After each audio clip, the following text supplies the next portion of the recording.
aussi tous les collaborateurs qui sont en train de travailler pour l'avancement des études. Tous les fils et les filles qui sont en train de et je bénis aussi ta présence ce matin. Si tu n'étais pas là, je ne pouvais pas aussi prêcher. Gloire soit rendue à Dieu. Et je crois que toute cette temps, nous sommes en train de parler avec notre grand thème. Honore ton père et ta mère.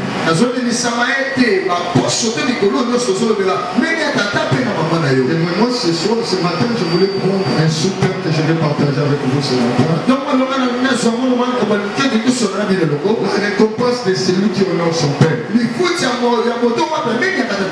récompense de celui qui honore son père. Ici, la Bible est en train de nous parler. Là, nous avons eu la grâce de lire dans le livre de Deutéronome 15. La Bible nous parle des recommandations que Dieu a données au peuple. Et que cette recommandation, et derrière cette recommandation est liée avec une grande bénédiction. Celui qui honore son père, et derrière, après avoir honoré son père, derrière cela, il y a une grande recommandation. Quelqu'un peut me dire amen. Quand nous parlons honorer, quand nous parlons honorer, en d'autres termes, honorer, cela veut dire rendre honneur à quelqu'un.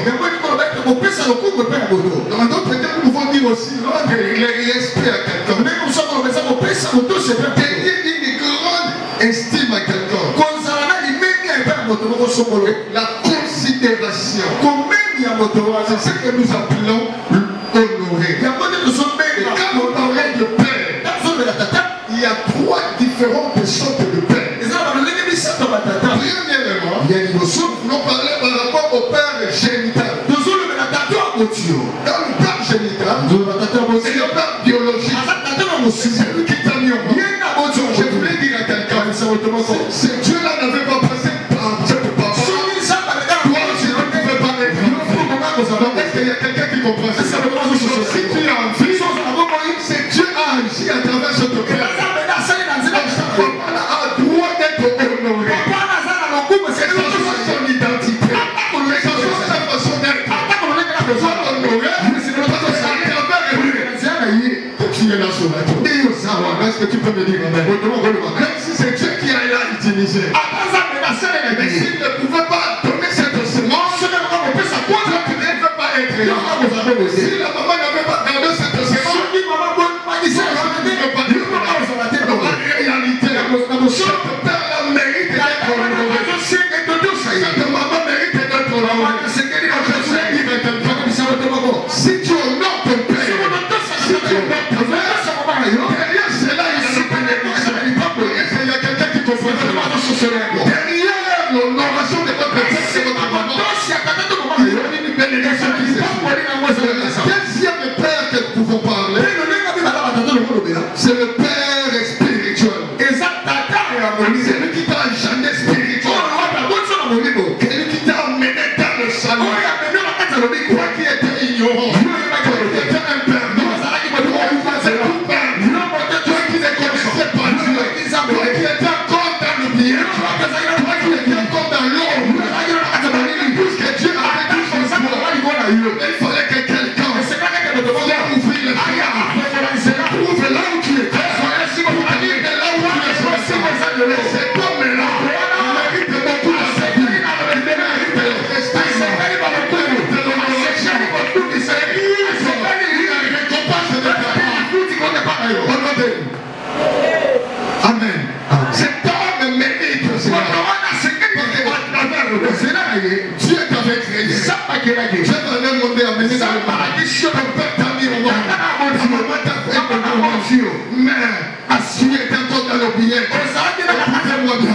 Dans la Bible me dit, à l'homme qui a été enfanté envers une femme. En réalité, je suis né à travers une femme. Malgré que c'est ma mère qui m'a mis au monde. Mais j'étais encore père.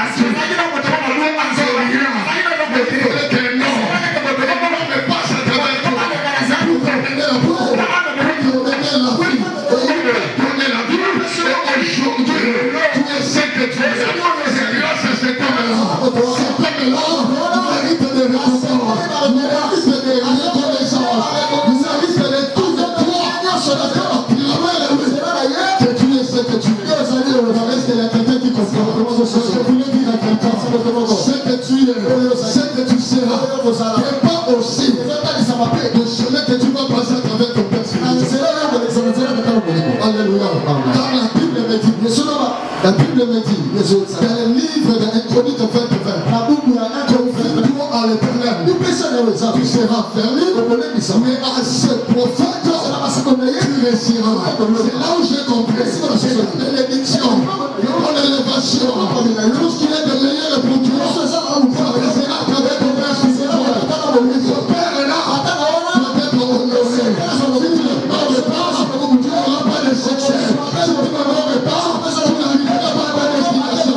Est-ce qu'il y a quelqu'un qui se représente sur ce lieu? Est-ce que tu peux regarder pour l'autre?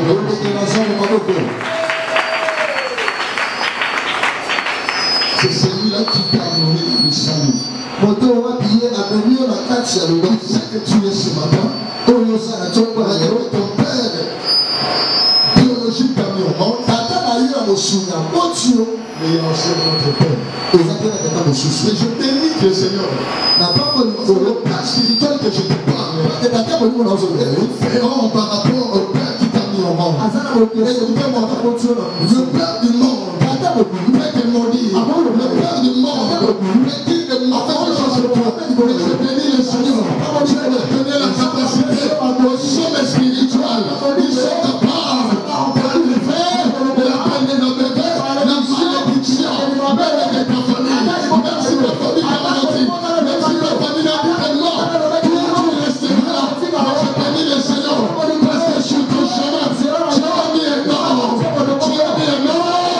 Qui s'appelle le voile pour t'enlever dans la malédiction familiale, dans les limitations familiales, dans les choses où les familles ont dit.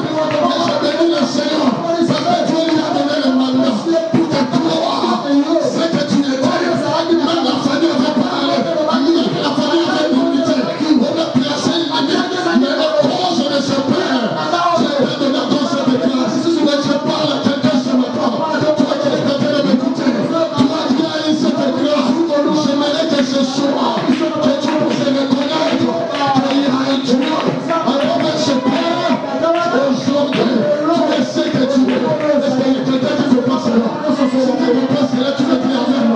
Si tu veux avec ton amen, que le Dieu de votre père te récompense ce matin. Si tu veux t'avoir avec ton amen, que le Dieu de votre père, dans le chemin de votre Dieu, s'il est impossible, tu amènes ça à la postérité. Est-ce que tu peux le dire amen? Celui-là, c'est le père spirituel. Et le troisième père que je vais parler, c'est lui-même le créateur. Il s'appelle aussi le père. Le créateur de toutes choses. Celui qui t'a créé, c'est lui qui m'a créé. Celui qui nous a donné cette père, c'est ce Dieu. Il est le Dieu de votre père. Et le Dieu de votre père est votre Dieu ce matin. Et c'est ce que je voulais vous parler ce matin. Je voulais seulement mettre mon introduction. Vous vous ramenez maintenant dans la nécessité des choses de ce matin. Ce matin, je voulais plus parler sur les récompenses. Sur la récompense de celui qui honore son père. Là où nous venons de dire, la Bible nous parle d'une famille. Cette famille a quitté Bethléem. En réalité, Bethléem, c'est une ville de pain. Bethléem, ça veut dire ville de pain. Et maintenant que quand on parle de ville de pain, c'est une ville de bénédiction. Mais cette famille, à cause de la famille, ils ont abandonné Bethléem parce qu'ils ont écouté. Il y avait la bénédiction. La Bible me dit, a quitté Bethléem pour aller vers Moab. C'est là où je voulais parler à quelqu'un. Tu as une affaire de écoutez-moi bien. Je voulais dire à quelqu'un, quelqu'un peut manquer aujourd'hui. Tu peux manquer les amis, tu peux manquer mon Dieu. Mais moi je te le dis une chose, ce qui est mauvais, c'est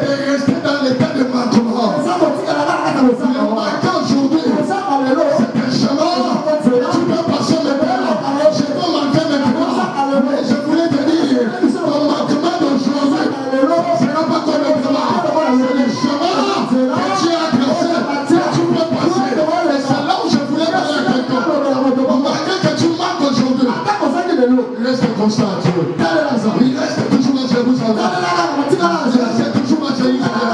N'abandonne pas Jérusalem parce qu'il n'y a plus rien. Chaque chose a son temps. Il y a le temps de pleurer.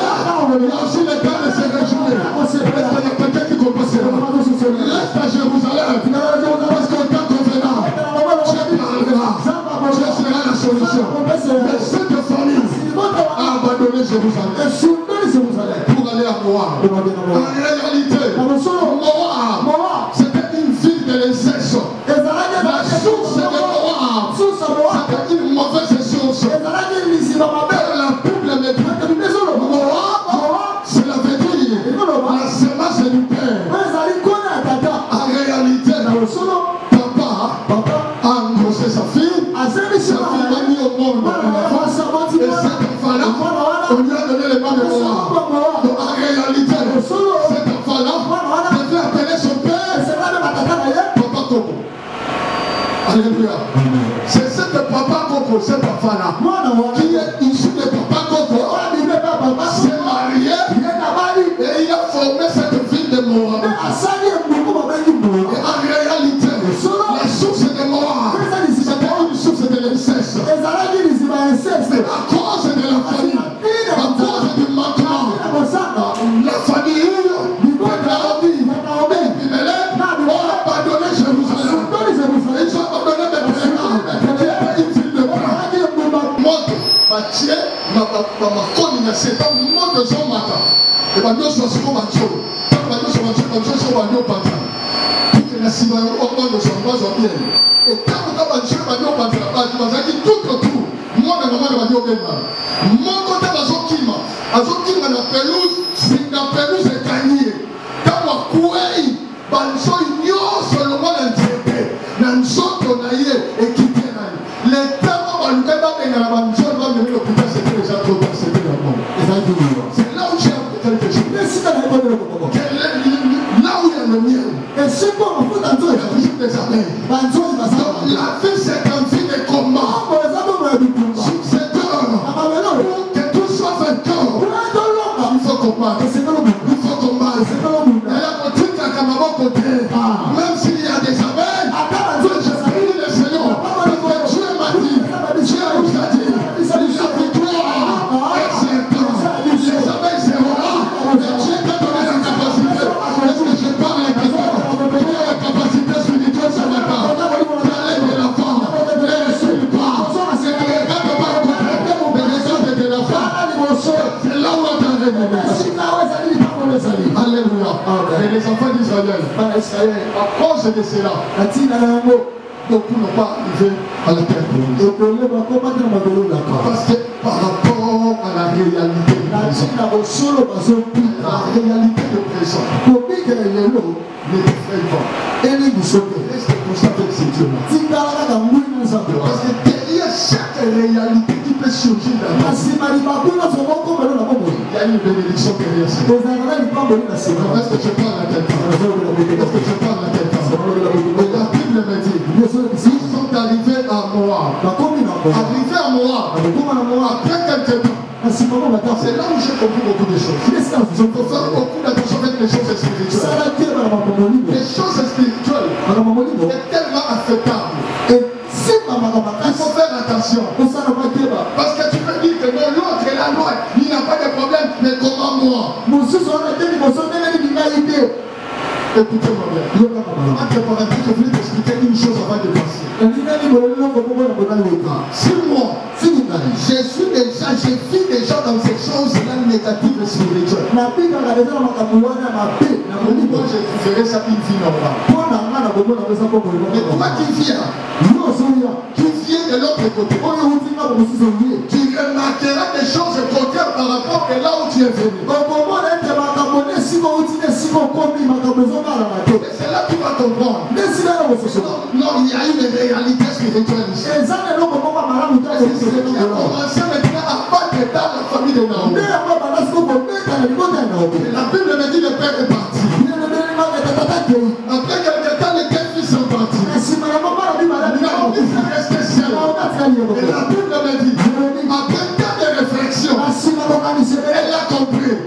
Et non, je dois quitter ce pays. Ça, ce n'est pas ma place.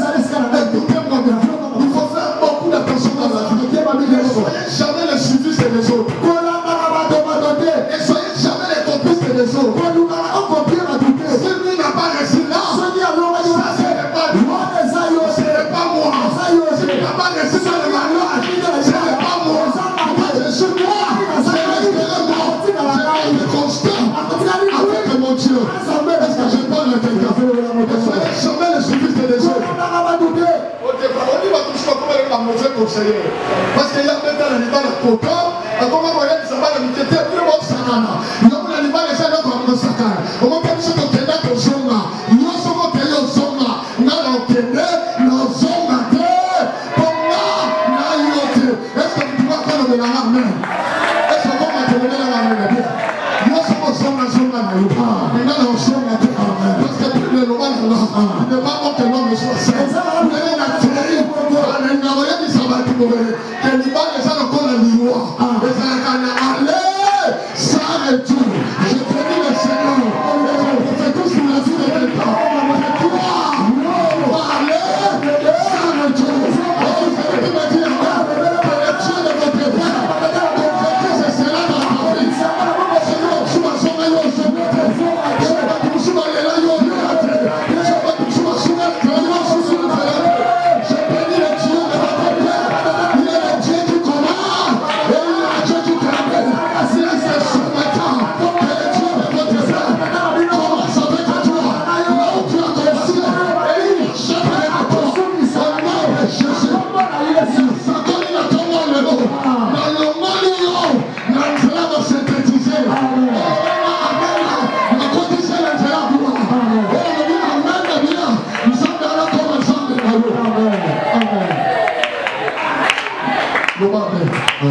C'est ça la réalité. Et quand Naomi a compris ces choses, c'est là où j'ai l'habitude de dire aux enfants de Dieu, dans la joie, réjouis-toi. Et dans le malheur, réfléchis. Il faut avoir le temps de se poser des questions. Quand on se poser des questions, il dit non, je dois rentrer. Ça, ce n'est pas ma place. Malgré que j'ai perdu, malgré que je n'ai plus rien, dans mon pays, à Jérusalem, à Bethléem, j'ai encore enfanté quelque chose. Parce que c'est rien de bénédiction. Alléluia. La Bible me dit, elle prend la décision de rentrer. En rentrant, ces deux belles sœurs s'accrochaient d'eux. Ils ont commencé à le suivre.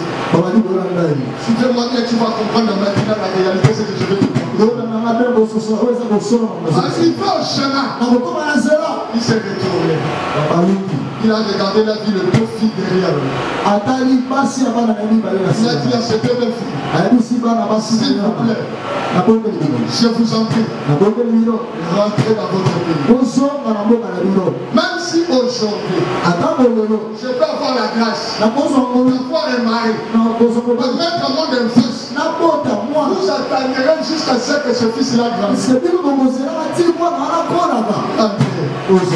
Bible me dit, parmi les deux, l'autre s'appelait Naomi Ruth, l'autre s'appelait Orpa. Orpa est allé, il a pensé sa belle-mère.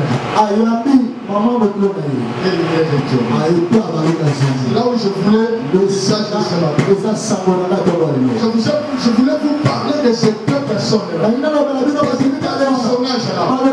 Ruth et Orpa. En réalité, Orpa cela veut dire retourner.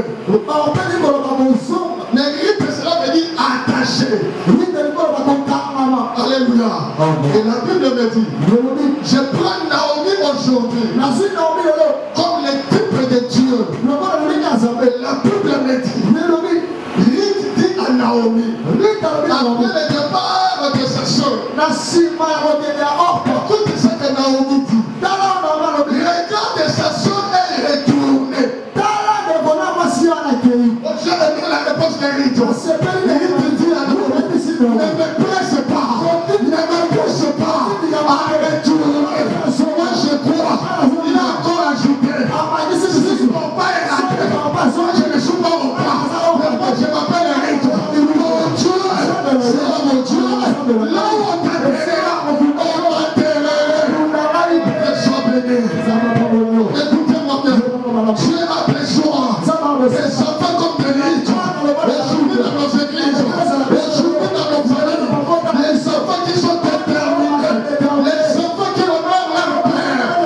Comme je vous ai dit, Naomi, on le prend à l'image de Dieu. Et il dit à Ruth, retourne-toi. Naomi dit, Dieu sera mon Dieu. Là on t'intéresse. Ton peuple, le peuple que lui ne connaissait pas. C'est là où j'ai compris une chose. Et c'est ça l'origine de la foi. Quelque chose qu'on ne voit pas. Quelque chose qu'on ne connaît pas. Mais on espère, on croit, on sait. Ces choses-là, parce que c'est Dieu, ça existe. Et je parle à quelqu'un. Je parle à quelqu'un là où je vois Dieu parfois. Toi qui n'es pas là-bas. Toi qui t'approches des méchants. Toi qui ne vois pas du ciel. Je veux pour te consoler. Je veux pour te parler. Mais ce matin, malgré ce que tu vois, malgré ce que tu vois, ne recule pas. La Bible me dit, afin que tu aies, nous ferons des efforts. Afin que c'est Dieu là qui fera des efforts. Ne recule pas. Et la Bible me dit, on passe les retours. À cause des réalités. Quand il a regardé, il a dit non. Cette femme, elle est déjà en âge. Qu'est-ce que je peux avoir? Il faut faire beaucoup d'attention. Réalité. Je voulais dire à quelqu'un, sur cette terre, aussi longtemps que tu es vivant, tu verras aussi des réalités inattendues devant ton chemin. Mais ce n'est pas dit que tu es parti en voyage. Ce n'est pas dit que tu es parti. Moi j'ai compris les choses. La réalité. Ce sont des portes qui amènent l'homme dans son élévation. C'est lui qui place la réalité. C'est lui qui reste constant devant la réalité. Sans que la foi s'étale toujours devant la réalité. Les enfants d'Israël, pour avoir Cana, Cana se cachait devant le fils d'Anak. Donc pour avoir Cana, il fallait combattre le fils d'Anak. Mais ceux qui ont refusé de combattre, ils sont restés dans le désert. Je prie ce soir, avec l'onction de votre Père, ne recule jamais devant les réalités. Ne recule jamais devant les réalités. La force, allez-y, allez-y, le Dieu là, il sera ton Dieu. Écoutez-moi bien, le Dieu que nous te prêchons, mesure un enfant de Dieu, mesure la grandeur d'un enfant de Dieu. C'est devant l'obstacle, devant des réalités.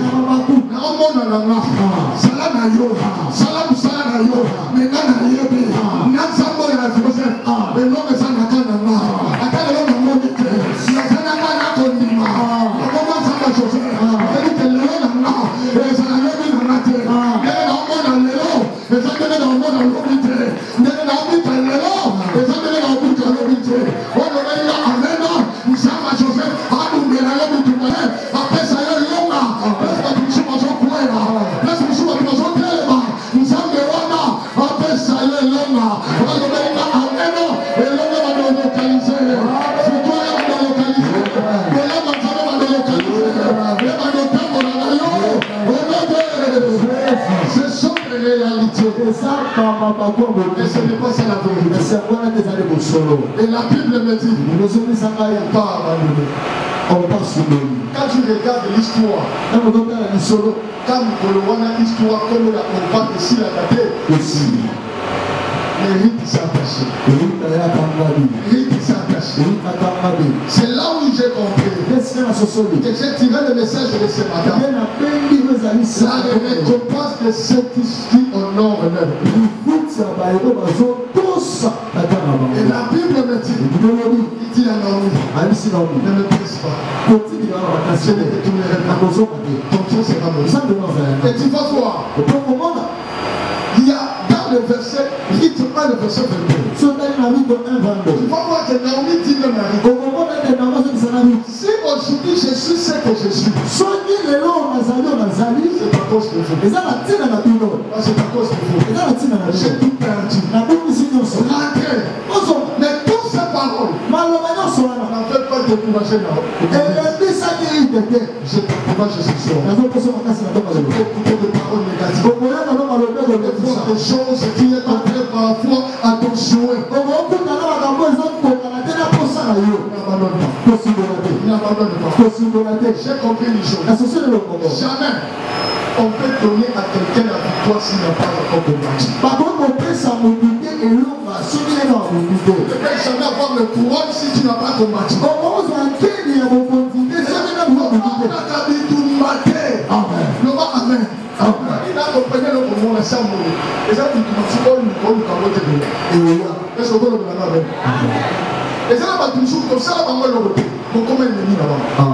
Donc, ça va toujours, on lit là-bas ma case. Mais il y a même un moment que je t'aime, mais dans mon thème, on va tout faire au bout. C'est là où j'ai compris. C'est l'homme de restaurant l'homme. Est-ce que tu peux me dire amen? Nous, quand tu es le canal, nous tous. Est-ce que tu peux me dire amen? Par contre, l'homme va dire, à tout là, à Banakate. Mais bon, nous connaissons Bana. Par contre, tu es le chemin. Il y a moyen de faire Kanawana. Il va avoir côté. Mwana oyate mukolo bata bwana olandisi yepe libala mo akotika siko akomina bako misatu ngengeni yeka komota ni bota yaya c'est ça le monde mwana mokulu ni mata kukozate yaya kutamani sayote soki omoni yo aleki aseki amitale mulai yemi se ngala le tolo mulai soka le binatala ya kuna pembe ngana yo ngala le tolo mwindo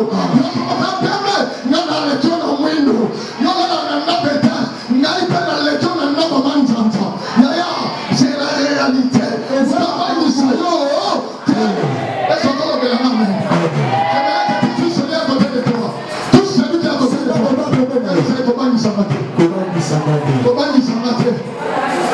J'ai l'habitude de dire aux enfants de Dieu,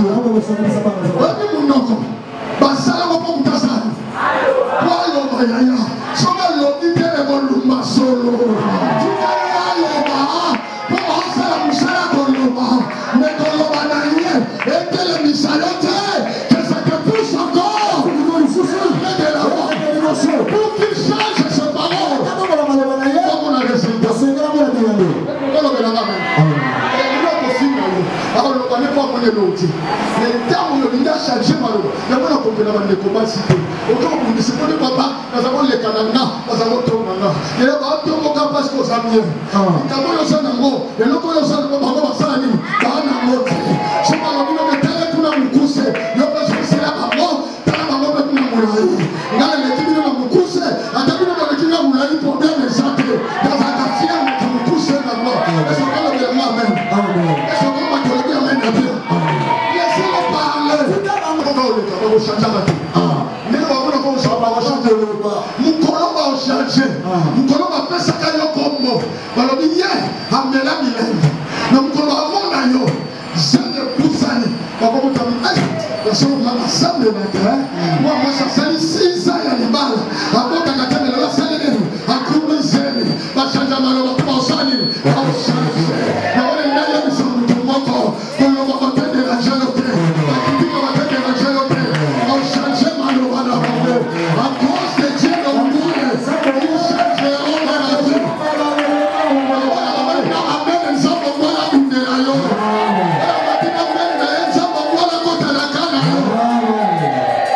C'est une différence là que toi tu dois comprendre. Encore bazar de mon association. Bazar de mon alimata. Bazar de mon ancêtre. Bazar de cet ami-là. Nous avons fait un peu. Mais il y a une différence dans ma mort. Parce que tu es l'enfant de Dieu. Tu as reçu, c'est que tu as reçu, ils n'ont pas reçu cela. C'est là où je voulais te dire, tu es le fédérateur, reste sur ton chemin, reste constant, et que reste Dieu. Ne regarde ni à gauche, reste dans ta vie. Est-ce que tu peux me dire, il a compris ces choses.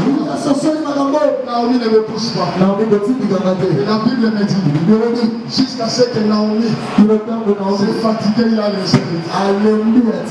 Écoutez-moi bien. Ruth allait aveuglément. Et Ruth, son besoin, c'était l'arrivée à Jérusalem.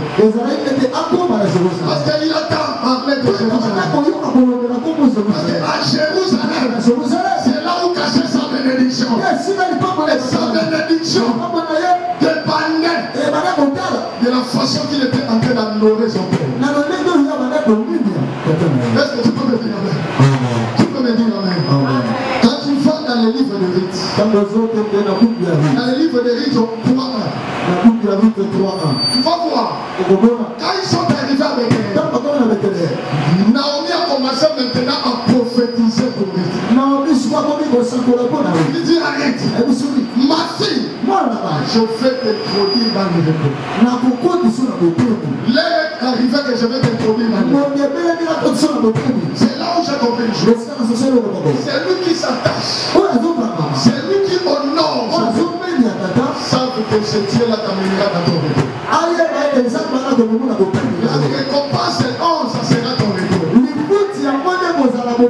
Il dit arrête. Maintenant je vais te faire entrer dans le repos. Et quand tu descends, tu vas voir, il commence à donner des directives. Écoutez-moi bien. La meilleure façon d'honorer ton père, c'est d'écouter ce que ton père te dit. Ça peut être rocaillage. Ça peut être difficile. Mais derrière cette parole, il y a ton évolution. Il y a ton élévation. C'est lui qui ne va pas obéir à ça. Il n'aura pas ce que Dieu lui a promis. Écoutez-moi bien. Je voulais t'expliquer une chose que tu puisses comprendre. Vous savez, nous prions. Nous avons des demandes. Chacun de nous a des demandes. Quand nous allons commencer à parler ici, chacun de nous fait sa demande. Il y a des demandes que tu as déjà faites. Mais jusque-là, tu n'as pas trouvé la solution. Jusque-là, tu n'as pas palpé. Mais je voulais encore te dire une chose. La réponse à nos demandes te parle de fils qui honore le père. Quand il te dira, derrière ça, tu vas trouver ta récompense. Est-ce que nous pouvons acclamer pour la présence de l'homme de Dieu? C'est là où il y a caché ta bénédiction. Aussi longtemps que tu n'obéiras pas, tu es parfois la prière que tu avais fait hier. Tu attends les résultats aujourd'hui. Le résultat est derrière ce que tu as dit. Est-ce qu'il y a quelqu'un qui comprend? J'ai vu ça dans ma Bible. Cette femme, le femme ne s'arrêta. Pendant des années, il y avait la famille. Il y avait la mort. Moi, je crois. Quand la prière de cette femme, il se demanda à Dieu, je n'épargne moi. Mais regarde la façon que Dieu est venu pour intervenir dans la vie de cette femme. Une façon inattendue. Aussi longtemps que tu aimes être élevé, tu aimes la bénédiction, tu aimes vivre le repos. Il faut savoir honorer ton père. Dans la bouche de ton père, il y a ton avenir. Dans la bouche de ton père, il y a pas ce soir. Il y a le mariage. Dans la bouche de ton père, il y a le voyage. Dans la bouche de ton père, il y a l'élévation. Il faut seulement chercher qu'il parle. Est-ce que quelqu'un peut me comprendre? Et cette femme, la Bible me dit, il dit à l'homme de Dieu, je n'ai rien. Ce que j'ai là, si je marche avec mon fils, c'est fini. L'homme de Dieu lui dit, commence d'abord. Mais écoutez-moi bien. L'andal, il aura bien. L'andal n'est pas là-bas.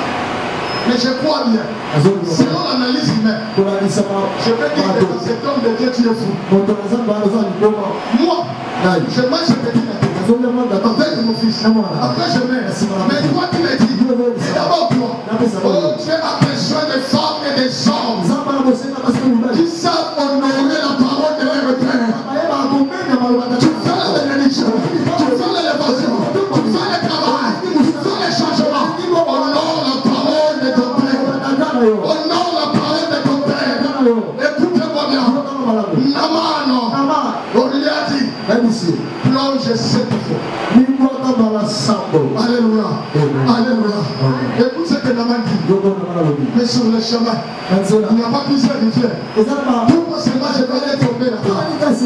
Écoutez-moi bien. Derrière la parole de ton père, si tu honores, il y a pas de bénédiction. Non, je t'apprends ce soir. Ta bénédiction. Caché derrière la parole de ton Père. Si tu sais honorer ton Père, l'homme de Dieu, qu'il neige. Qu'il neige. Qu'il y a des sorciers dans ta famille. C'est qu'il te prononcera sur toi. C'est qui arrivera. Est-ce qu'il y a quelqu'un qui comprendra? Et je déclare ce matin, au nom de Dieu de votre Père, au nom de Dieu de votre Père, que cette année 2025, malgré la façon que tu es arrivé, malgré le mois que tu es arrivé, que le ciel, sous la parole de votre Père, que les ciels souffrent pour toi. C'est que tu n'as pas dit au début, que tu vois ça au milieu, c'est que tu n'as pas tenu au commencement, et tu vois ça avant la fin de cette année. C'est lui qui me dit, amen. Le Dieu de votre Père adresse là. Adresse là dans ta vie. Adresse là dans ta vie. C'est cette parole. Pour honorer cette parole. Peuple de Dieu, c'est ça où décider par récompense. J'ai aimé beaucoup cette femme. Son Bible me dit, quand il est arrivé à Jérusalem, il ne savait pas que Boaz était. Alléluia. Et je t'entends. Naomi savait que Boaz était. Moi je voulais te dire encore. Pour te faire expliquer une chose. Toi, tu as prié. Tu es un enfant de Dieu. Tu as la promesse. Je te l'informe ce matin. L'accomplissement de cette promesse est dans la bouche de ton Père. Non, je ne sais pas si tu comprends. C'est dans la bouche de ton Père. Si tu l'honores, je bénis le Seigneur. Parce que la Bible me dit, j'honore ceux qui m'honorent. Quand tu honores ton Père, Dieu de ton Père va aussi t'honorer. Et je déclare dans la vie de quelqu'un que cette année, vous ne terminez pas sous l'onction de votre Père. Le Dieu de votre Père se souvient de toi. Donc le Dieu de votre Père parle de toi. Le Dieu de votre Père se souvient de toi. Donc celui qui me dit de voir le Père, ça commence dans ta vie. Que ça commence dans ta vie. Que ça commence dans ta vie. Que cette parole te localise ce matin. C'est ça la vérité. Et quand Rito est arrivé, il ne savait pas. Il dit à Naomi, je vais aller clamer. Je vais aller travailler. Mais là où il est allé travailler, il ne savait pas. C'est là où résidait sa bénédiction. Sa bénédiction était là. Son mariage était là. Son choix était là. Il fallait qu'il soit orienté. Il fallait qu'il soit coaché. Vous savez, le mal des enfants de Dieu aujourd'hui. Il n'a pas coaché ma côté. Ma père m'a dit ça, il n'y a pas avant que il y ait pas. Est-ce que tu m'as dit que tu m'as dit est-ce que tu m'as expliqué? Est-ce que tu m'as dit ma père m'a dit ça, ce n'est pas papa. Ok, papa, et là, nous devons déjà si à Banda va mon papa. Et ce qu'on m'a trouvé là-bas. Ça y est, papa. Ça y est, papa. Mais le Dieu que nous prions, il est alpha. C'est lui le commencement. Il nous a compris que c'est lui qui passe parce que là, on pouvait sur la caticate. Quand on a comme un bolo, papa n'a pas la clarté. Est-ce que il s'en est ensemble de nous on a le baga. Après on a identifié vraiment ce qui a ça y a rien à vie. Yo so mi bandela qui yo. C'est pas vraiment le dire. Comment que l'estomac moi j'ai l'habitude de dire ça. Je ne peux jamais devenir estomatique pour tout. Jamais, Yaya. Jamais. Tu m'as même la chose avec toi, estomatique, tu n'as pas quoi. Parce que tu parles déjà. Tu comptes déjà. Tu commandes déjà. Si tu commandes, l'estomac fait travailler. Ah, tu as un oignon. Nous sommes oignons dans la salle. Il y a obsédé. Oh, nous sommes dans ce qu'on dit là-bas. Oh, nous sommes dans le pèse qui est là. Et qui n'a pas de mal. L'estomac, ça va y aller. Voilà ma main des salades. Voilà ma main fait qui t'a. Non, pas amen. Ce sont des réalités. Et ça, ma réalité. Tu commences à servir. Sans Dieu. On va servir avec Dieu. On va dire à ça. On va dire à ça.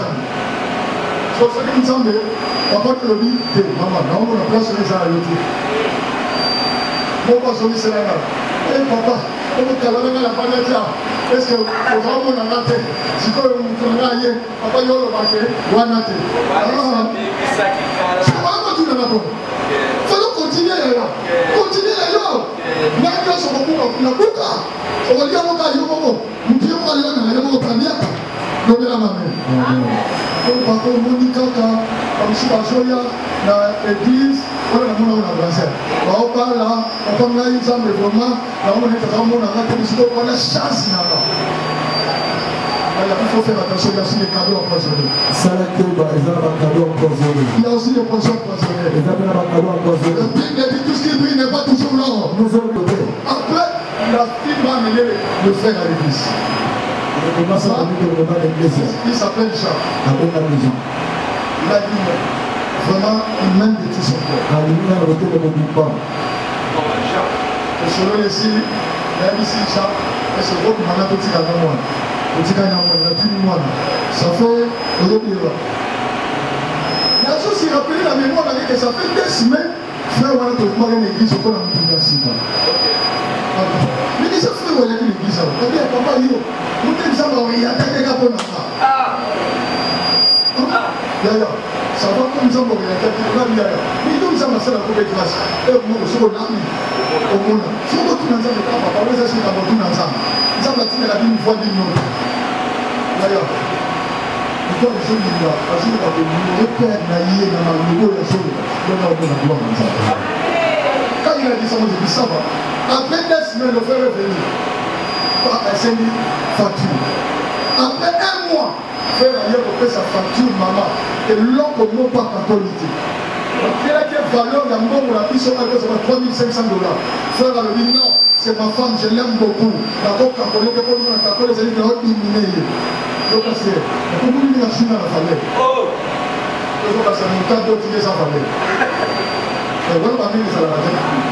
Comme si ça va là, il a jamais ma demande là, la musique qui est là, il y a 4 milliards. Il y a les mots à parler. Il y a les mots à se manipuler. On va tout le monde même que dans le monde de l'unité. On va pas le même que dans la résultat. Pas après faire aller, c'est aller mariage l'église. Là, on va la carte de l'église qui s'en va en mode. Quand on a fait la nation, on a fait la mobile. Donc, c'est là, c'est là, il ne peut pas, papa. Non, c'est là, il va là. Ako sali de mlokanza na malobeza na ati. Ana isebe toka na ina ni puta. Akena no. Les dernières semaines, ma soeur a eu son tapis à mener action de grâce. Quand on a appelé ça, c'est bon, il m'a pas le fait, c'est moi, je parle. D'ailleurs, l'apparence se trompe. L'apparence se trompe. On a dit d'ailleurs, merci. Nous avons envoyé à la main, petite église. 2e semaine, il est dit, c'est à l'église. Ça veut dire que nous cambions d'intercession. À l'église. Quand on a un moment, on a vu sonner dans la salle. À l'église. Il y a pas de gens qui ont l'église, qui ne sont pas là. À l'église. Dans le moment passé. L'émission m'a fait face à l'église. Pour l'église, 2e semaine à l'église. 3e semaine à l'église. Pour une communication. Il faut que vous avez un téléphone, soit tu t'inquiètes, soit tu es. Oh, la vie fait, ok. Et tu continues là. Vous avez un atelier de niveau. Quand vous avez un essai, vous avez un essai. Quand vous avez bien été, vous avez un essai. Quand vous avez un essai, vous avez un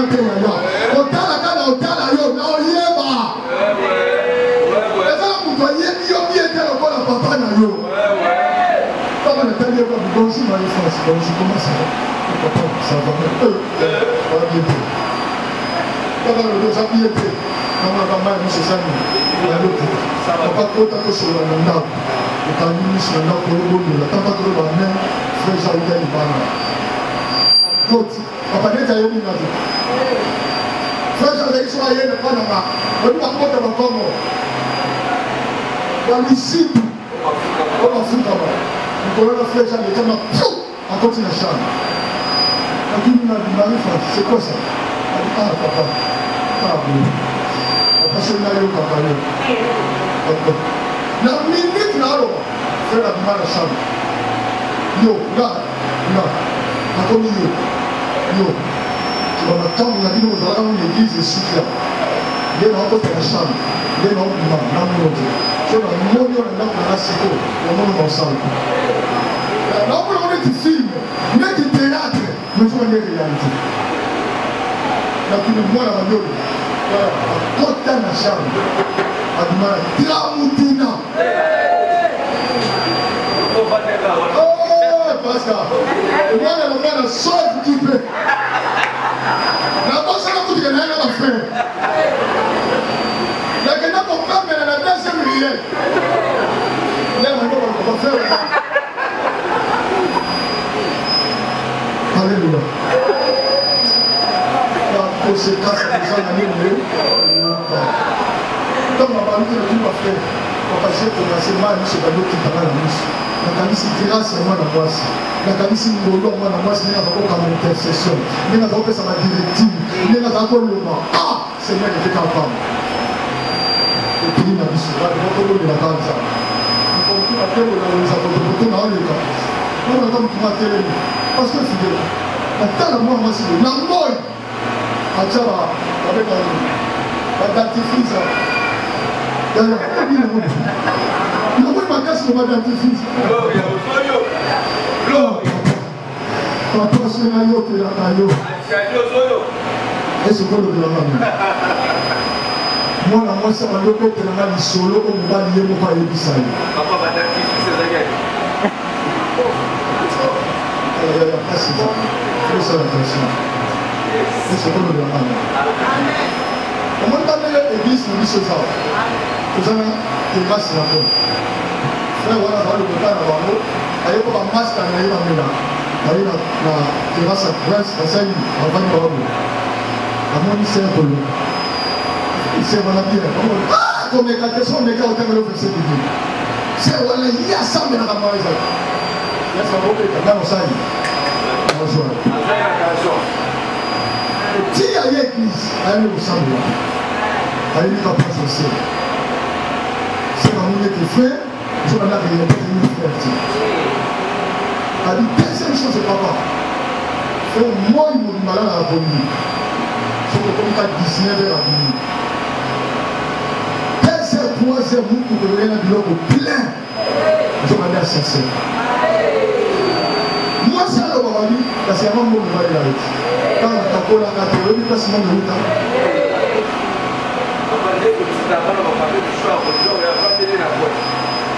Attention. C'est quoi le ramène? Honore la parole de ton Père. Avec semble difficile. Ça peut t'amener parfois de te poser des questions et des calculs. Derrière ça, ça nécessite. Amen. C'est la façon dont on peut tâter.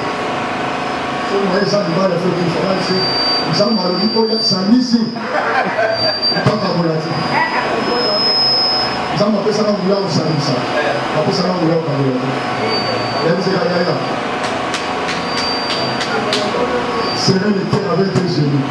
Dans les lots, vous savez, c'est là où j'ai compris. Derrière la parole de ton Père, quand tu l'honores, cela cache ta bénédiction. Quand il a écouté toutes ces paroles, Boaz est venu sans problème. Boaz a eu le problème de problème. Il a invité, il a capté pour Boaz à mon il y a un savez, nous sommes des tiges comme vous, c'est des droits à l'heure. C'est la rôle. La rôle. Oui, il n'y a pas de rôle. Sauf que pas pasteur, prophète. Et ça m'a fait de sauf qui tient avec. On sort du mouton. Au moins, la négociation, là, basi la tête à la poire. Il y a un manquant. On est dans mon pomani. Dans la tête. Vous avez un peu de monde à faire là. Vous avez un peu de monde. Aujourd'hui, nous allons sommes. Madame Moni a payé. À somme à l'échantillon. On va nous le monter dans le on va nous le monter. On va nous le monter sur moi parce que vous avez l'échantillon. À Moni n'est pas à l'équina. Je vais avoir besoin de prendre ma petite camarade.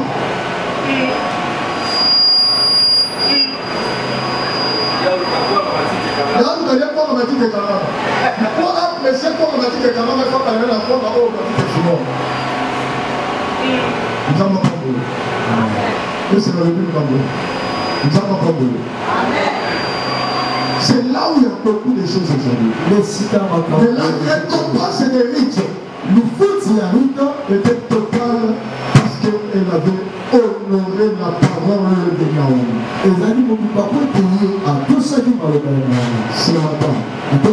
C'est là où je suis venu parler à quelqu'un. Tu fais la récompense. Il faut savoir honorer la parole de ton Père. Derrière la parole de ton Père, c'est là où cache ta bénédiction. Est-ce que tu peux acclamer? C'est là où cache ta bénédiction. Je vais te donner ce petit témoignage avant que je termine. C'était pas l'Angola de c'était l'Angola de sa vie.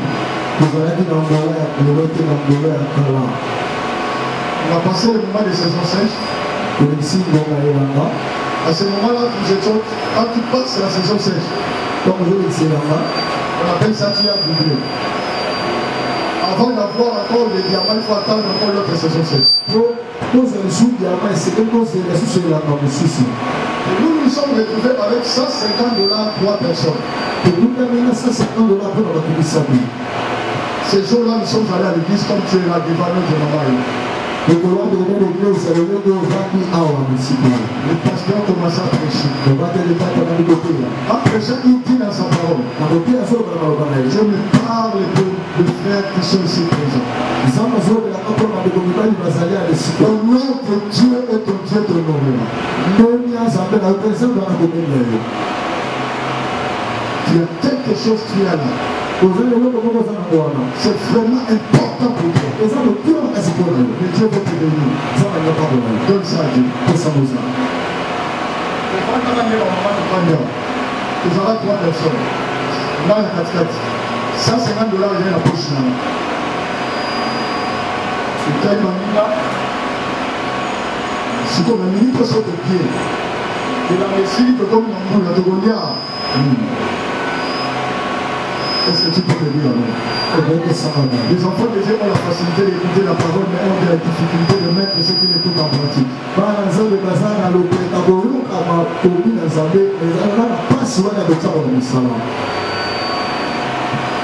il dit qu'ils ont dit après quelques minutes, je me suis déplacé dans cœur sur moi. Quand on a lié, là, il dit qu'on va dans soir, on est au monde là. On va dans soir. Ici. Oh. Jamais. Ici. Prière ici dans la tête. Ici. Et je me nomme. Lundi, si vous avez un programme, quand on va y aller à la mon but, vous allez avoir plus de le faire. Dans le moment où on m'a paqué, on a $150. Ce côté qui a un détail aussi 250, j'ai été à 100. Là, il a dit 5 heures. Et qu'elle dit, on se dit que ça va être une personne. Tu veux que ça va 16 heures. Tu veux que ça va être un mardi. Pourquoi les gens les disent que consacrer marchandise, c'est pas encore eux. Tu m'as dit 0 1 prière. La consacration à la marchandise. Ça, on va dire que ça, on va dire différence. Nous savons la différence. Il y a des gens qui disent, wow. Tu tombes à 3 heures, tu tombes à 2 heures de live. Tu tombes à 3 heures, papa n'a dit, ma ligne à ma casse. Là, on a mis silence à la bras, on a fini. Là, tu as le compte, on a fini. Dans la mousse, il est bon. Et l'autre, il faut l'éliminer. Dans la mousse, l'autre, il faut l'éliminer. On a fini. Tu as signé la porte, tu as pris l'air. On dit, dans ça, il est. Il faut que nous puissions tout ça. Histoire ici. Est-ce que tu peux apprendre? Est-ce que tu peux apprendre? Ta récompense se cache derrière quand tu sais honorer de père.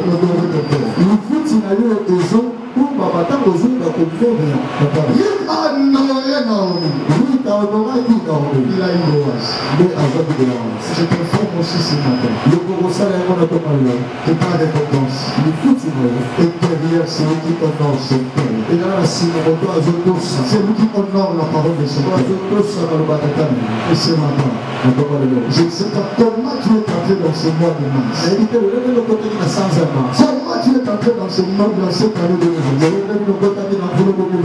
mais le Dieu de ton père va t'honorer. C'est quelque chose quand je priais que Dieu m'a dit. Que la libération de la parole de ton père de ce matin. Ça brisera de murs et de rocs devant ta face. Mais cette parole ne sortira pas n'importe comment. Mais ton Dieu, le Dieu de ton père, a besoin ce matin. De Jacob. Qui va toucher le cœur de leur père. Je ne sais pas ce matin. Quel est le chemin que tu passes?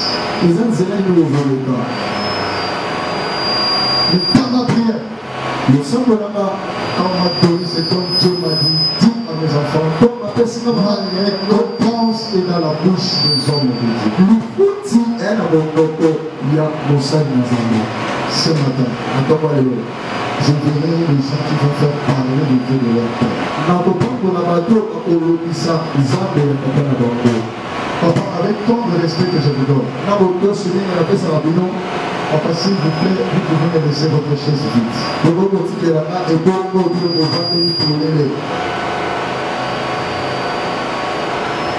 y a des gens qui croient à votre père. Tu crois à ton père. Il y a des gens qui croient à leur père. Est-ce qu'il y a des enfants de Joseph ici? Est-ce qu'il y a des enfants de Joseph? Moi j'ai l'habitude. J'appelle mon Dieu le Dieu de mes sacrifices. Le Dieu Emmanuel. Avec ta capoto, attends mon colonel petit. Ce qu'il me dit, c'est ce qu'il fait. Ce matin, je vais voir 10 personnes. Quand j'ai prié, Dieu m'a parlé de 10. Qui vont venir avec leurs 10 $. Ils vont déposer là. Et ils vont s'asseoir sur la chaise de leur père. Quand tu prends les 10 $, tu mets ça sur la chaise. Et tu t'assois là sur cette chaise. Au nom de Jésus. Je n'ai pas de droit de dire. Mais le Dieu de votre père, c'est ma bonté. Merci beaucoup. Je t'attache à une première.